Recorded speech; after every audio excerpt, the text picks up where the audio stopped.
네, 안녕하십니까, 여러분. 반갑습니다. 다시 교회사 공부로 모이신 모든 분들을 환영합니다.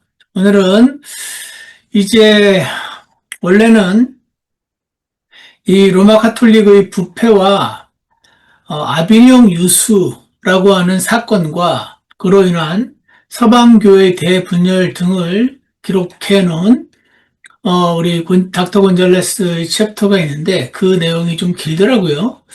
그래서 그 부분은 제가 여러분께 따로 노트를 제공해 드리고, 읽어보고자, 그 상황을 좀 더 이해해 보고자 하는 분들은 직접 읽어보실 수 있도록 하고, 오늘은 그 다음번, 그 사건들을 계기로, 그리고 지금까지 우리가 함께 살펴봤던 수많은 로마 카톨릭의 이 부패의 이제 상황에,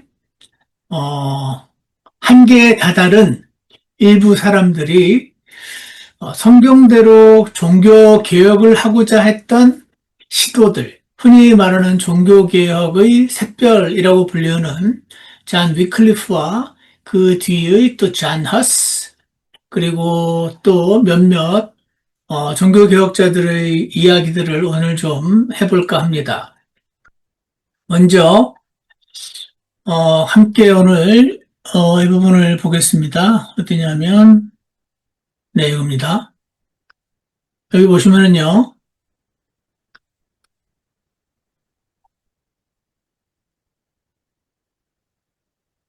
잔 허스라는 사람이 이런 말을 했더라고요. 교황은 거룩하고 보편적인 전체 교회, 즉 카톨릭 교회의 머리가 아니다. 추기경들이 그 몸이 아니다. 오직 그리스도만이 머리이시고 거듭난 자들이 그 몸이며 그 각자가 그 몸의 지체이다. 저 말이 우리의 믿음과 동일한데 저 당시의 상황에서 저 말이 나온다는 것은 교회사 공부를 쭉 하다 보면은 쉽지 않은 일이었나 보구나 하는 것을 우리가 눈치를 챌 수가 있습니다. 그래서 마이크를 제대로 켜고 네. 그래서 다시 보시면은요. 여기 보시면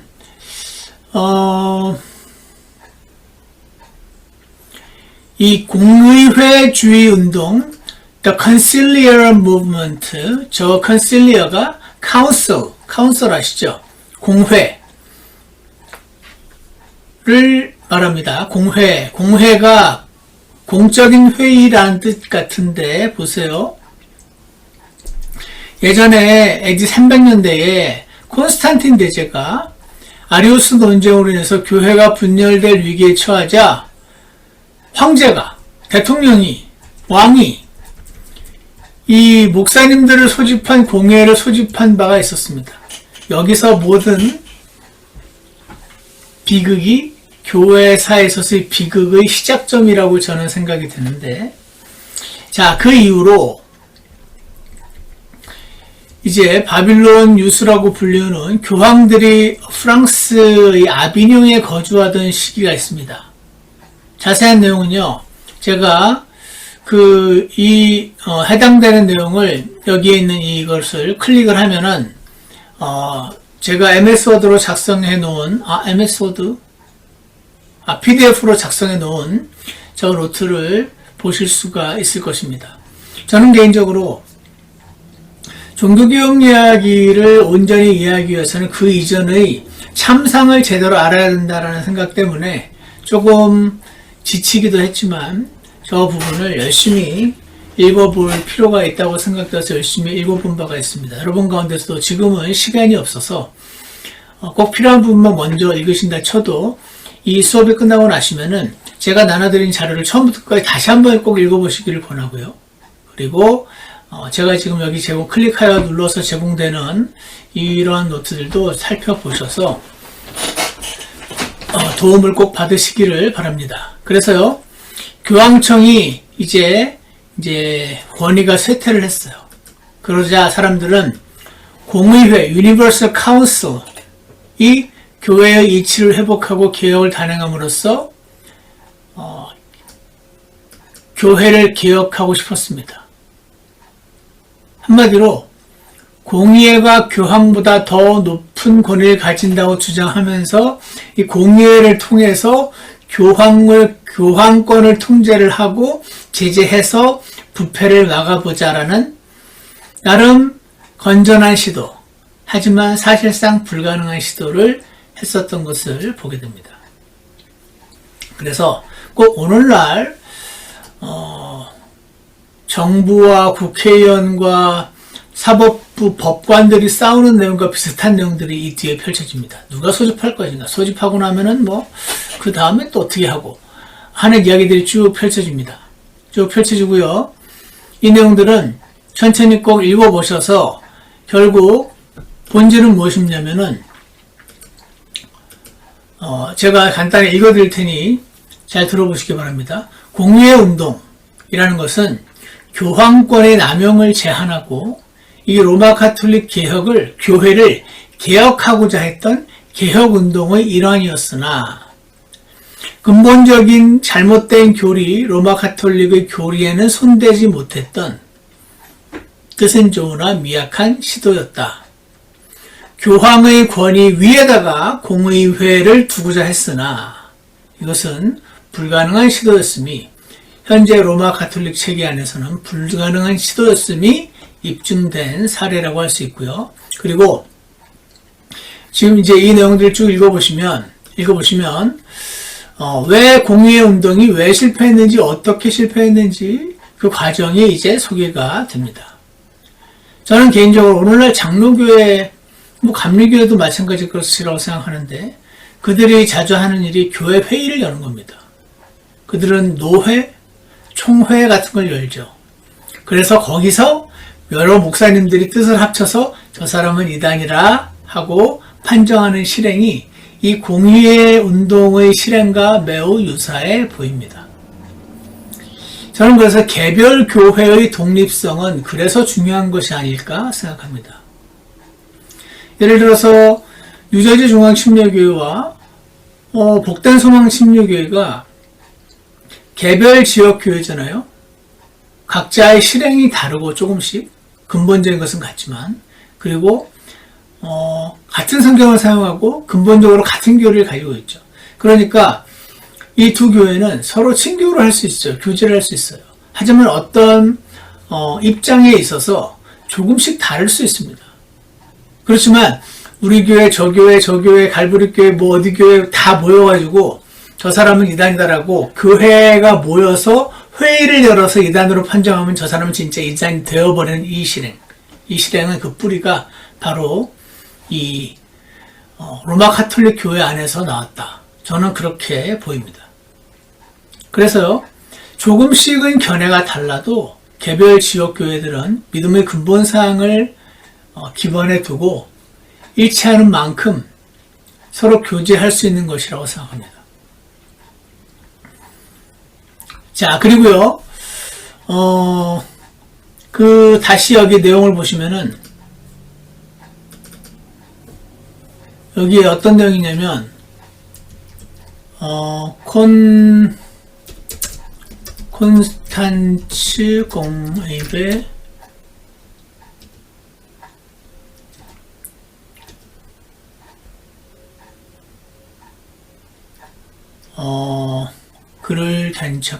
글을 단제 네, 여기 보시면은요,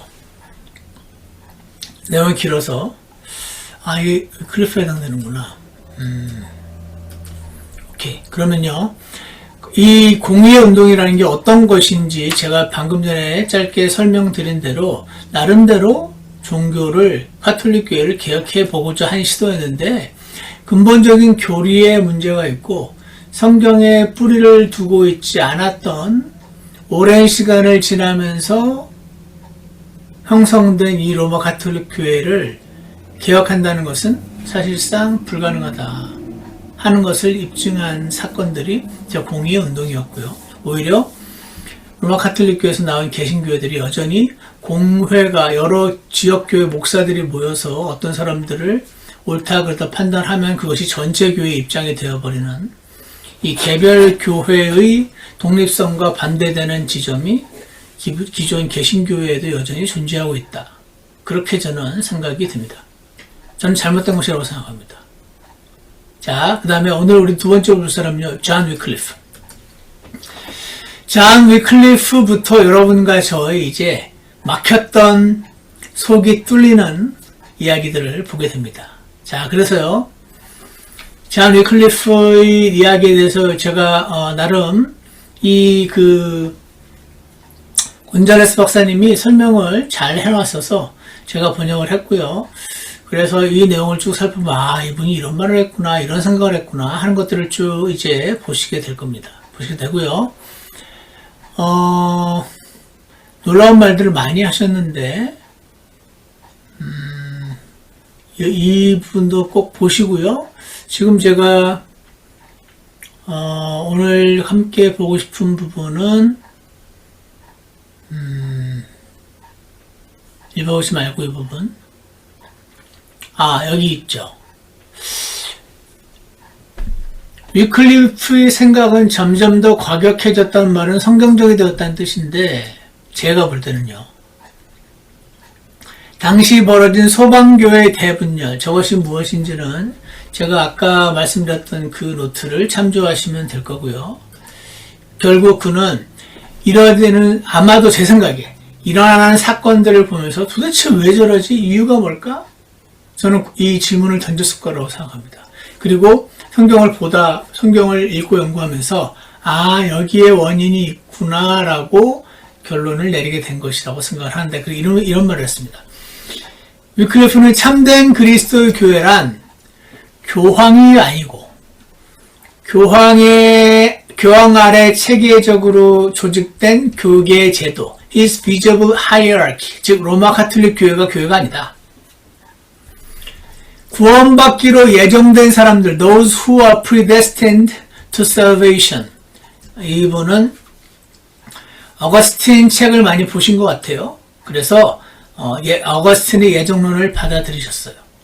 그 부분은 이 시대의 한계라고 여기고, 중요한 점은 결국 로마 가톨릭 체계가 아니고 구원받은 사람들의 공동체가 교회라는 너무나 당연한 말을 하지만 이 당시로서는 도저히 알아내기 어려웠던, 사람들의 생각 속에 들어와 본 적 없는 놀라운 진리를 이분이 이렇게 주장하기 시작했다는 점이 중요합니다.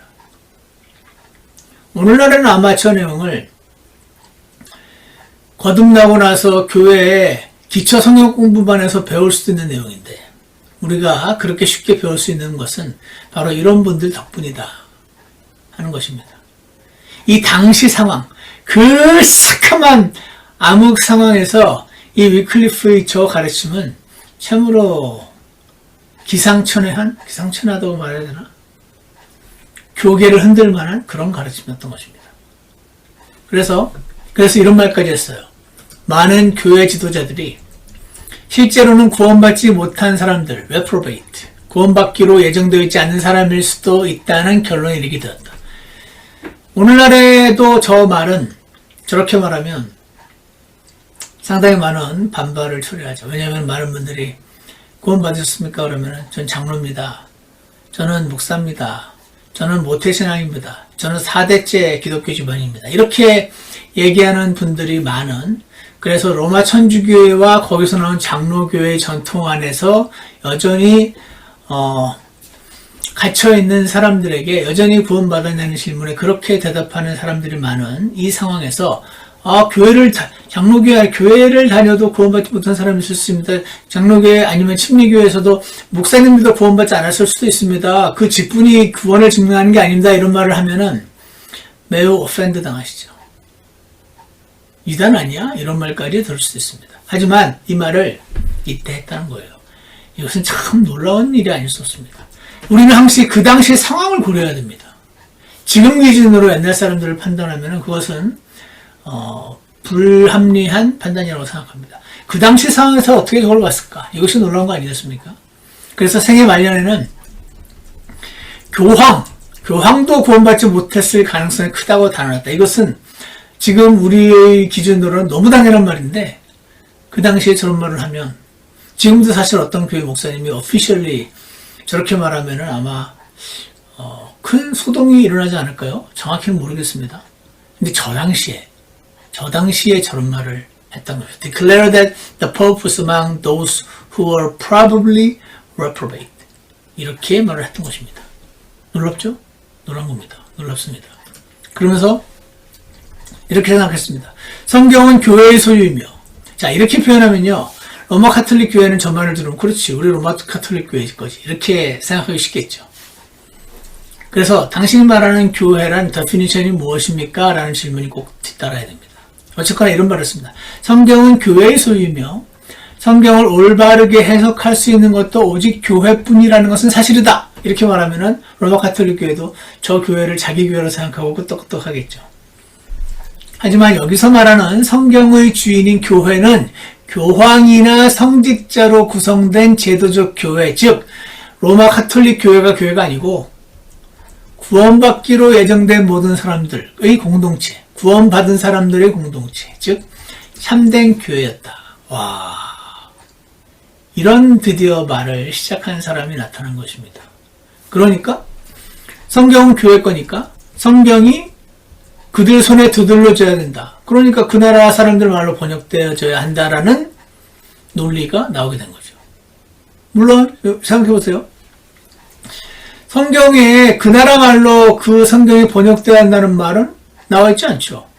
그러니까 우리는 성경 어디에 나와 있나라는 질문을 일단 던지는 겁니다. 그런데 그 내용이 이제 우리의 성경 전체 안에서 이것은 매우 합당하다 라는 판단은, 그래서 성령으로 거듭난 사람들의 주관적인 판단이 따라올 수밖에 없는 어떤 한계가 있는 것 같습니다. 최소한 이들은 이렇게 생각한 겁니다. 성경은 그들의 손에 그대로 그래서 되돌려져야 한다. 그래서 그 각자 각 나라 사람들이 이해할 수 있는 자기들의 언어로 제공되어야 한다. 그래서 한국 사람에게는 한국말로 된 성경이 필요합니다. 미국 사람에게는요, 영국 사람에게 영어로 된 성경, 프랑스 사람들에게는 프랑스어로 된 성경이 필요한 것입니다. 이러한 주장 때문에 위클리프가 죽은 뒤에 그의 추종자들 나중에 나오는데 롤라르스라고 불리우는 사람들이 성경이 영어로 번역되도록 힘썼던 것입니다. 그래서 이 위클리프가요, 이 사람이 지금 1300년대 사람이니까 거의 루터보다 150년가량 전에 존재했던 사람인데도 불구하고 이런 내용을 외쳤기 때문에 흔히들 종교개혁의 선구자, 종교개혁의 샛별 이렇게 부르죠. 그리고 이 위클리프가 이단위로 불리우게 된 이유는 화채설을 부인했다는 건데, 화채설을 우리처럼 부인한 것도 아니에요. 우리는 화채설이 당연히 틀렸고 상징이 맞다라는 견해지만 우리보다 상당히 로마 카톨릭교회에 가깝고 사실은 루터교회와 가장 가까운 공제설과 유사한 견해를 가졌음에도 불구하고 로마 카톨릭교회의 공식 화채설을 부인했다는 이유로 이단으로 파문되게 만드는 여러 가지 이유들 중에 하나, 결정적인 이유가 바로 이것이었다는 것을 보게 됩니다. 그래서 위클리프의 화채설의 견해를 반대하면서 말했던 견해 이런 것이구나 정도로 이해하시면 되고, 오늘날 우리가 믿는 것에는 못 미치지만 그래도 저것만 해도 굉장히 놀랍다. 하지만 나는 여전히 위클리프의 주의 만찬에 대한 견해에 대해서는 동의하지 않는다. 이 정도로 정리하면 될 것 같습니다. 그래서요, 결국 여러 가지 견해들 중에 위에 나온 이런 견해들로 인해서 2단으로 정제가 됩니다. 그리고 투옥되죠. 그 다음에 나중에 이제 사망을 하고 나중에 이제 위클리프를 따르는 사람들이 나타났어요. 이 사람들이 여기 롤라르스라고 하는 사람들인데 성경을 영어로 번역하고 있고요. 그 다음에 자신들이 이해한 기독교 신앙, 성경적인 신앙을 전파하려고 했겠죠, 당연히. 그리고 제일 중요한 게 이건 것 같아요. 여러분과 오늘 제가 시중 어디에서나 쉽게 구입할 수 있는 그 성경이 우리의 손에 들려지게 된 이유가 바로 이런 분들의 피 흘린 그 순교에 바탕을 두고 생겨난 열매다. 이것이 사실인 것 같습니다. 성경이 백성의 것이며 그들에게 돌려져야 된다. 성경은 성직자들만의 것이 아니다. 라틴어로 되어서 라틴어로 이해할 수 있는 성직자들의 것만이 아니다. 라는 이 생각은 당시로서는 정말 혁명적인 생각이었던 것 같습니다. 그리고 오늘날 우리는 당연히 알고 있지만 당시 카톨릭의 오래된 전통인 죽은 이를 위한 기도도 받아들이지 않았습니다. 당연히 이들의 주장은 개신교의 사상의 중요한 뿌리를 형성하게 됐죠. 성상숭배, 독신, 성지순례 이런 관습들. 이 성지순례 우리도 가죠? 저도 성지 가보고 싶어요. 예루살렘. 하지만 이들이 말하는 성지순례는 이게 구원받는 수단이에요. 저는 구원을 받았기 때문에 예수님이 걸으셨던 그 길을 걸어 가보고 싶은 거지. 성지순례까지 했기 때문에 구원을 받는 게 아닙니다. 아니면 성지순례를 했기 때문에 내가 구원받은 증거가 되는 것도 아닙니다. 자, 그래서 나중에 이제 자세한 내용도 쭉 보시고요. 나중에 이런 게 있어요. 뭐냐면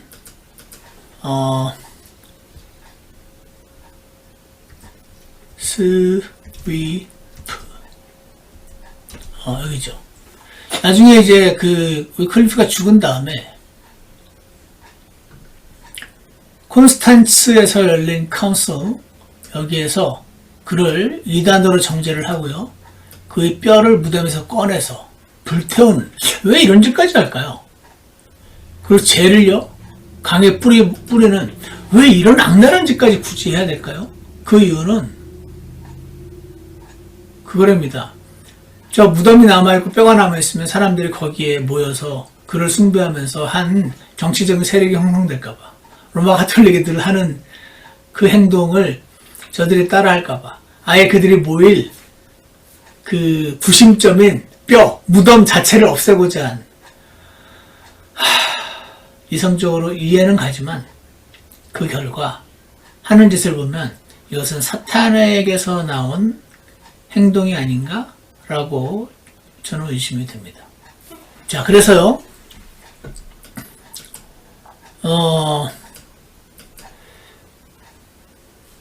편지하였고, 27,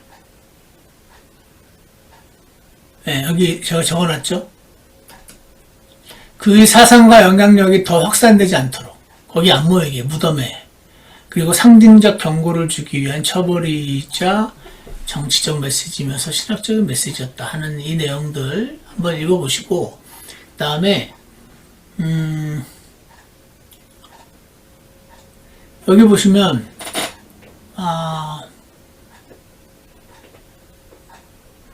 성경이 최종 권위임을 처음으로 말하는 사람 같아요.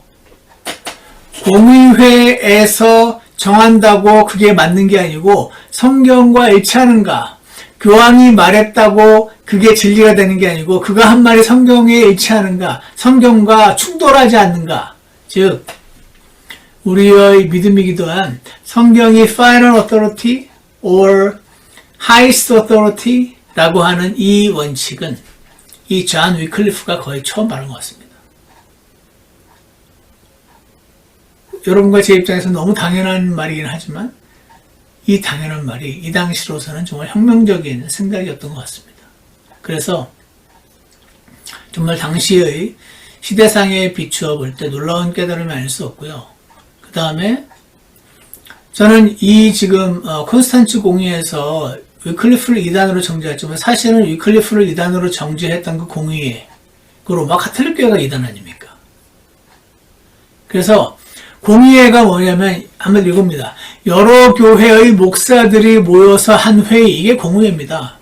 당시로서는 여러 교회의 주교들이 모여서 한 회의, 교황과 함께. 이게 공의회예요.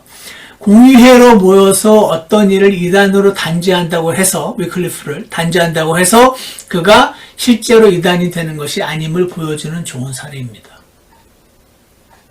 공의회 결정에 그래서 우리가 신뢰를 두지 않는 이유고요. 독립침례교회들에서 교회들이 모여서 함께 협력하여 어떤 일을 하지만 누군가를 협의회 이름으로 카운슬, 공의회 이름으로 누군가를 단죄하는 행동을 하지 않는 것도 같은 이유입니다. 그래서 사람들은 이렇게 생각하거든요. 아유, 저 주교들이 얼마나 공부를 많이 하시고 성경을 잘하는 분들이겠어. 저 교황님이 얼마나 대단한 분이야. 아유, 저 목사님이 얼마나 성경을 많이 아는데 저런 분들이 한 명당을 여러 명이 모여서 협의를 해서 결론을 내렸으면 그건 당연히 엄청나게 성경적인 것이겠지. 정말 그렇게 나온 결정은 성경만큼이나 권위 있는 결정일 것이다 라는 생각은 틀렸다 라는 것을 보여줍니다. 왜? 우리는 오늘날 알지 않습니까? 성경을 통해서 보면 위클리프가 옳았고 그를 이단으로 정죄했던 그들이 이단이었어요. 그러니까 이렇게 생각해야죠. 여러 명의 교회가 모여서 목사님들이 모여서 어떤 결정을 내린다고 해서 그게 언제나 맞는 건 아니다. 맞을 수도 있고 아닐 수도 있다. 그럼 어떻게 하나? 최종 판단은 성경을 통해서 하는 겁니다.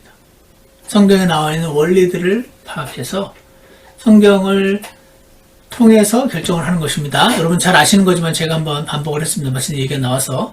그 다음에 6페이지 위클리프 다 봤고 우리가 그 다음에 그래서 이 위클리프 이야기들을 쭉 보시면은 이 사람이 왜 종교개혁의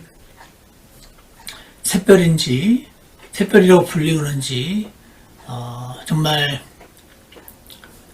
이해를 할 수 있게 되고요. 그 다음에 또 하나는 여기 또 이런 게 있어요.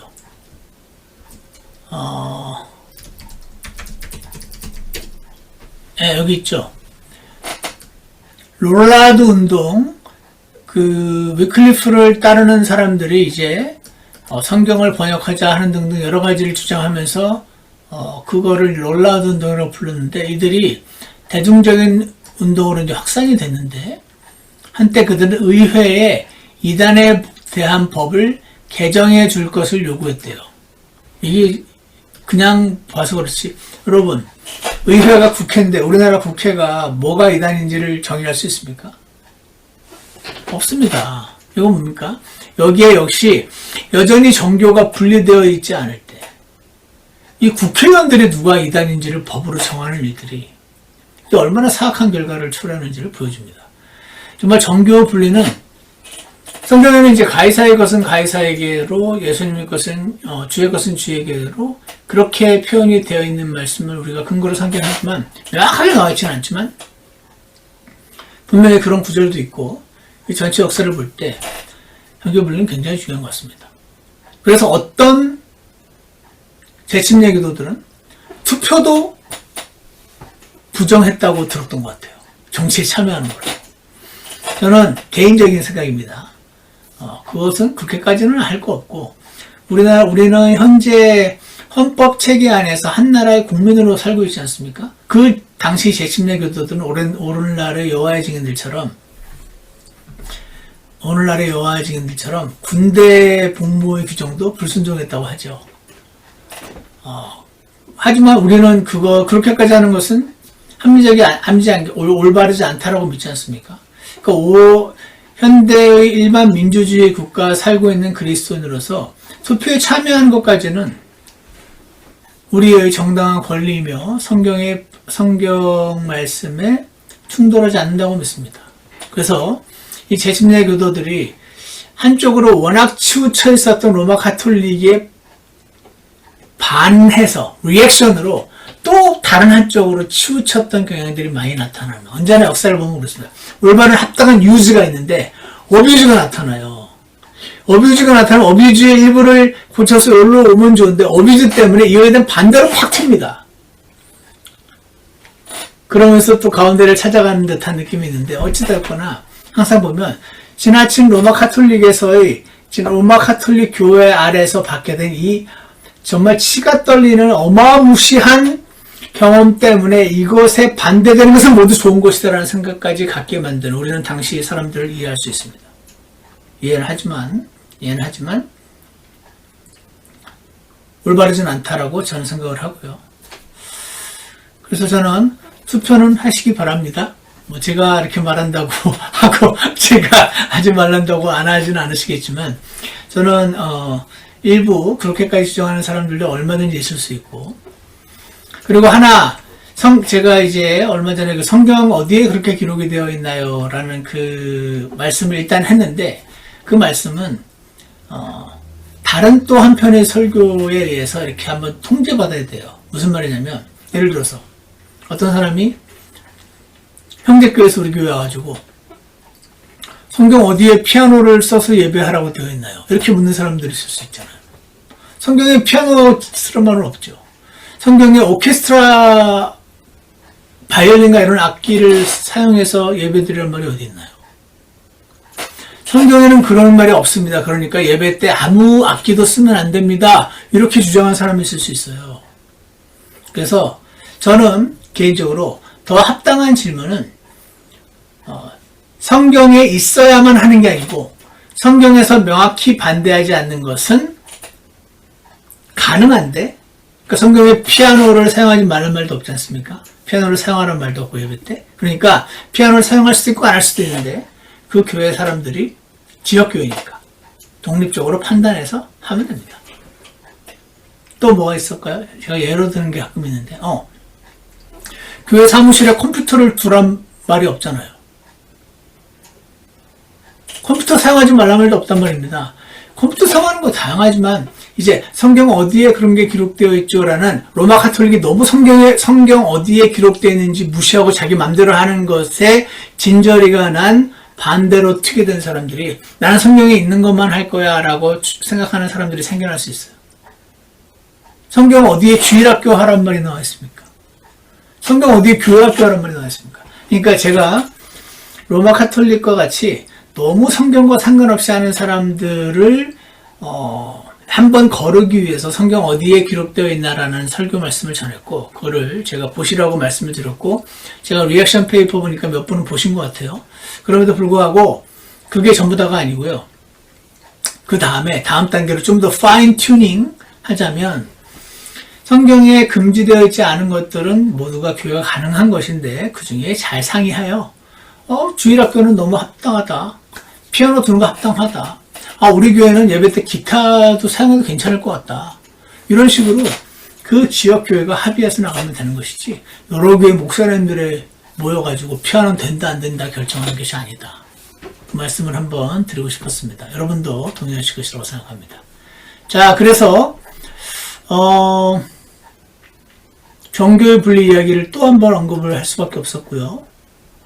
그 다음에 1400, 이 부분도 한번 보겠습니다. 여기 보시면 어떤 내용이 있냐면 1431년에 여기 있죠. 1431년에 발각된 롤라드의 음모는 교회 개혁만 하자는 게 아니고 정부를 전복까지 하고 싶었어요.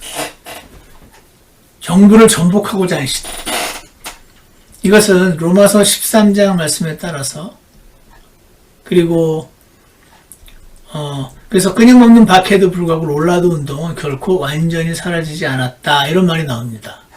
여기 보시면은 그래서 16세기 초에는 다시 부흥을 맞았고 많은 추종자들이 이단으로 몰려 처형을 당합니다. 자, 여기 보세요. 여러분, 어떤 사람이 이단으로 몰리는 데는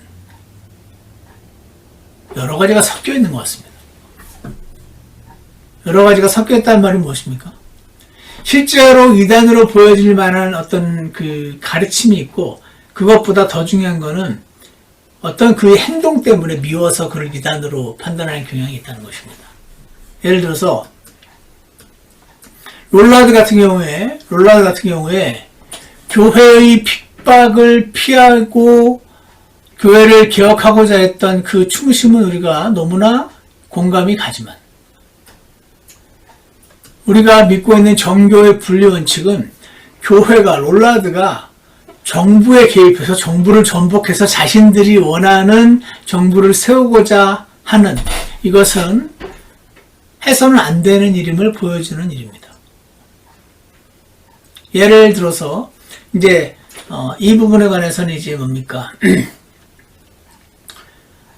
제 첫 번째 강의 성경 해석해 보면 디스크립션과 퍼스크립션은 다르다. 그렇게 서술되어 있는 것과 실제로 해라라고 명령한 내용은 그 우선순위에 있어서 명령이 우선이다. 이런 말을 제가 한 적이 있습니다. 마찬가지로 그래서 이 지금 다니엘 이야기는 디스크립션이니까 어떠한 우리의 교리를 세우는 데 있어서 아주 위에 놓이진 않겠으나 그럼에도 불구하고 우리가 참조할 수 있죠. 예를 들어서 다니엘은요, 느부갓네살 정부를 전복하고자 하지 않았습니다. 다니엘은 다리오 왕의 정부를 전복하고자 하지 않았습니다. 그들은 제가 이 말씀드린 것은 현대에는 투표하는 것까지는 가능하다. 법적으로 허용된. 그러나 자신의 마음에 드는 정부를 세우고자 전복하고자 하는 그와 관련된 어떤 시도를 하는 것은 저는 매우 비성경적이며 교회사를 볼 때 매우 어리석은 일이라고 생각합니다. 여러분은 다 동의하실 것이라고 생각합니다. 자, 그래서 여기 보시면 이제 올바른 믿음이 오히려 이단으로 이제 몰리는 상황을 우리가 보게 되고, 다음에 보시면 이제 존 허스가 있는데, 존 허스 현재 36분이니까 조금만 보시면 이제 프라하 대학교 총장까지 하신 분인 것 같고, 처음에는요 위클리프처럼 교리까지 개혁해야 한다는 생각이 없었어요. 상당히 공의회주의 운동의 입장과 비슷했대요. 실행을 바꾸고자 했던 거죠.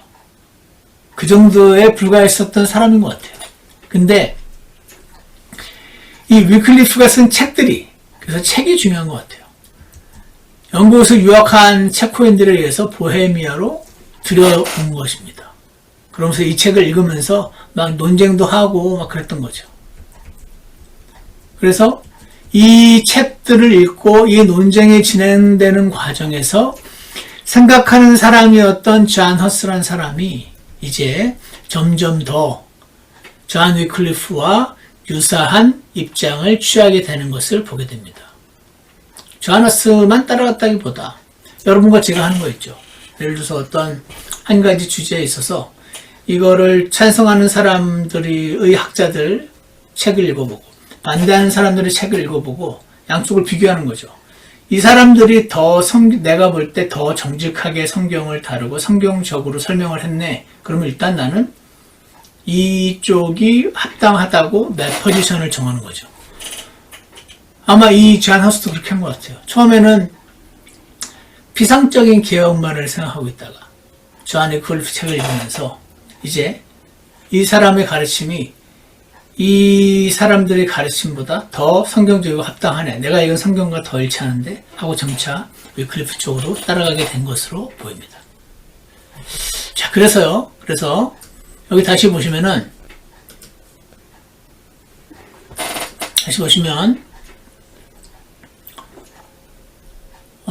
그래서 점점 이제 변화되어 가고요. 존 허스가. 그래서 여러 가지 이제 일들을 하는데, 이거 읽어보시고, 그 다음에,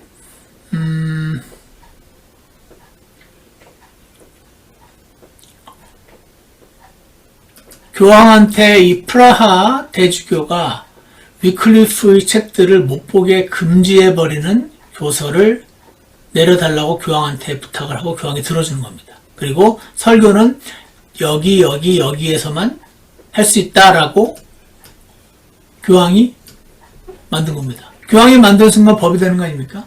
그럼 이때부터는 저기 말고 딴 데서 설교하면 감옥 가는 겁니다. 이런 일들을 경험하면서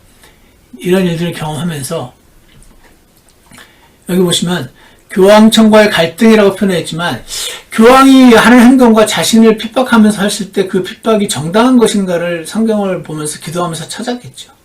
결국 이것은 존 후스로 하여금 보다 급진적인 견해, 보다 성경적인 견해에 이르게 하는 것 같습니다. 그래서 그는 불의한 교황은 순종의 대상이 아니며 이렇게 말했어요. 복종해서도 안 된다는 결론에 도달을 했다고 하고요. 그 다음에 여기 성경이야말로 교황도 순종해야 되고 모든 그리스도인도 교황도 성경에 의해서 판단받아야 된다.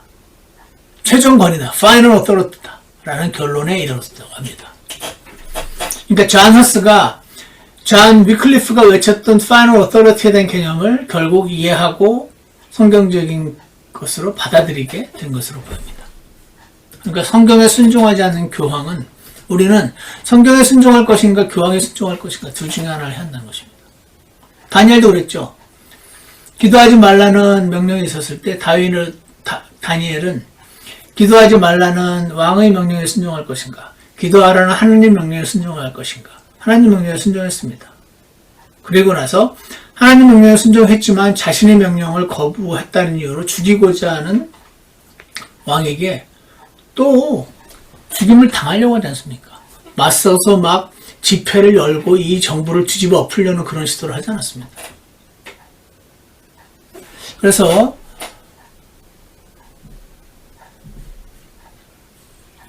면죄부를 통해서 재정적으로 또 재정을 마련하고자 했던 십자군, 교황 이야기가 또 나오고요. 그것은 20년 전에 면죄부를 구입한 적이 있다고 하는 걸 보니까 역시 그는 로마 가톨릭 교회 교리 자체를 부인했었던 사람은 아닌 것 같습니다. 근데 시간이 지나면서 위클리프의 책들을 통해서 성경을 확인하면서 내가 잘못 생각했구나. 면죄부가 아니라 하나님만 죄를 용서할 수 있겠구나. 하나님께만 속한 것 죄의 사명권이죠. 그걸 돈 받고 파는 거는 월권행위라는 결론에 도달했다. 지금 우리가 볼 땐 너무 당연한 이야기인데 이 문장에서 느껴지는 것은 이 곤잘레스 박사가 제대로 잘 표현했다는 전제하에서 이 문장에서 느껴지는 것은 도저히 전에는 상상도 못했던 결론에 이르게 된 것처럼 보입니다. 그리고 교황의 야망에 부합한다는 이유만으로 그리스도인들끼리 전쟁이 십자군이라는 이름으로 정당화되는 것도 아니고 그래서 그로 인해서 죽는 사람들을 보면서 많이 분노했다는 말이 나오는 것이죠. 그러니까 우리는 지금까지 이어졌던 거의 1300년, AD 1300년경이 될 때까지 이어졌던 특히 800년대부터 시작되어서 약 500년간의 정말 끝을 모르고 타락해간 이 로마 가톨릭 교회 시스템 하에서 하나님의 긍휼하신 가운데 점차 1명, 2명, 3명씩 성경적이지 않네 라는 생각을 하게 되는 사람들이 생성되어 가는 과정을 오늘 이 시간에 지금 보시고 있는 것입니다. 그리고 여기 보시면 이제 여러분 왕에게 뭘 기대합니까? 정치인 아닙니까? 정치는요 그것이 옳아서 행하는 사람들이 아닙니다. 그것이 일반적으로 100% 다 그러진 않겠죠. 일반적으로 정치는요 그 행위가 내가 표를 얻는데 내가 권력을 얻게 되는데 유리하다고 생각해서 하는 사람들이지 지지 세력을 기쁘게 하기 위해 사는 것이지 그것이 하나님 말씀에 따라서 옳기 때문에 하는 사람들이 아니에요. 그러니까 존 허스라든지 존 위클리프를 박해하고 잘해주고 하는 것도 그 사람이 개인적으로 잘해서가 아니라 어떻게 하는 것이 더 많은 사람들에게 내가 지지를 받을 것인가 거기에 따라 움직이는 것입니다. 그래서 저는 기본적으로 성경 진리와 정치는 함께 갈 수 없다고 저는 개인적으로 생각합니다. 왜냐하면 우리는 그것이 옳기 때문에 믿는 거예요. 성경에 그렇게 기록되었기 때문에 말하는 거지. 이렇게 말하는 게 우리 교회에 더 많은 사람이 오는데 유리하기 때문에 말하는 사람들이 아니잖아요. 그 기본적으로 정치인과 기독교 사역자들은 본질적으로 다를 수밖에 없다고 생각합니다. 자, 그래서 이 정도 그리고 단지 믿는 바를 철회하기만 하면 된다고 되풀이했지만 결국 여러 가지 이유로 처리할 수 없었던 그런 이야기들이 쭉 전개가 됩니다. 그래서 타보르파라는 사람들이 또 있었다 하는 것도 참조삼아 알아놓으시면 좋고 호레파라는 사람도 있었다. 별로 유명하진 않지만 교회사를 우리가 배우고 있으니까 알아보시면 좋겠고요. 이 당시가 이미 1400년인데 첫 십자군 전쟁이 1090년 아니니까 96년 아닙니까? 300년 지났는데 또 교황은 후스파를 상대로 십자군 전쟁을 선포. 자신이 판단하기에 이단을 잡아 죽이자 하면 십자군 전쟁을 또 선포합니다. 또 이러고 있습니다. 이러한 일들이 있었고 다행히 이 십자군과 실제로 전쟁을 치러서 이겨버리게 된, 십자군이 져버리게 된 그런 사건들이 생기고, 이런 식으로 지금 우리 굉장히 중요한 존 위클리프에 대해서, 존 허스에 대해서 꽤 상세하게 이 정도로 길게 된 글을 저도 사실 본 적이 없었는데 이 기회에 함께 보게 되었고요. 오늘 시간이 없지만 지롤라모 사보나롤라라고 하는 유명한 설교자, 그리고 미스티컬 얼터너티브, 카톨릭의 신비주의가 있어요. 오늘날 우리가 성경을 묵상하면서 주님을 경험하는 것과 상당히 비슷한 내용들이 있어요. 그래서 읽다 보면 이 사람들이 우리가 하는 것과 비슷한 실행을 하는 건가? 맞는 건가? 아, 이건 좀 이상한데 하는 그런 생각들이 들 것입니다. 이 사람들에 대해서 기록되어 있는 글들을 우리가 완전히 다 보지 못해서 섣불리 판단 내릴 수 없지만, 하여간에 우리가 현재 추구하는 것과 상당히 비슷한 것을 하고 있는 사람들도 있더라. 아마도 구원받은 사람일 수도 있지 않을까? 하지만 사실은 구원을 안 받았지만 스콜라 철학과 카톨릭 교리 쓸데없는 교리, 지난 시간에 얘기했죠. 쓸데없는 교리 맨날 하는 거에 진절이 가는 사람들이 교리가 아니고 머리를 쓰는 거 말고 마음으로 하나님과 접하는 쪽으로 항상 유즈가 있으면 어뷰즈, 스콜라 철학이라는 어뷰즈, 교황권이라는 어뷰즈, 교리 논쟁, 쓸데없는 교리 논쟁이라는 어뷰즈가 있으니까 난 교리는 싫어 하고 정반대가 또 나타나는 경험을 현상을 우리가 보게 됩니다. 이 부분도 읽어보시면은 왜 이런 현상이 나타났는지, 어떤 일들이 있었는지 나오게 되고, 그 다음에 대중운동은 어떤 것들이 있는지 쭉 한번 읽어보시고 여러분의 도움을 받으시기를 바랍니다. 자, 오늘은 여기까지 하고요. 이제부터 아주 재미있고 다이내믹한 내용들이 더 나올 것이라고 여러분께 공수표만 날리면 안 되는데, 어쨌거나 이 부패한 카톨릭 세계의 그 부패한 모습을 굳이 이렇게 현미경으로 들여다보니까 얼마나 괴롭습니까? 근데 그 시간이 저는 개인적으로 필요했었고 여러분에게도 필요할 거라고 생각해서 말씀드렸고, 이제 종교개혁자들이 당시 시대상에 비춰봤을 때 이런 일도, 이런 생각도 했구나 라고 놀라면서 동시에 이것이 시대의 한계인지 뭔지는 잘 모르겠지만 내가 마냥 존경만 할 수 없는 온갖 또 잘못된 실행들이 함께 있었구나. 역시 오직 하나님만 참되시고 사람은 다 신뢰할 수 없는 존재구나. 사람은 신뢰할 수 있는 존재가 아니고 사랑해야 될 존재에 불과함을 이 교회사 공부를 통해서 다시 한번 경험할 수 있을 것이라고 생각합니다. 오늘은 여기까지 하고 마치겠습니다. 수고하셨습니다.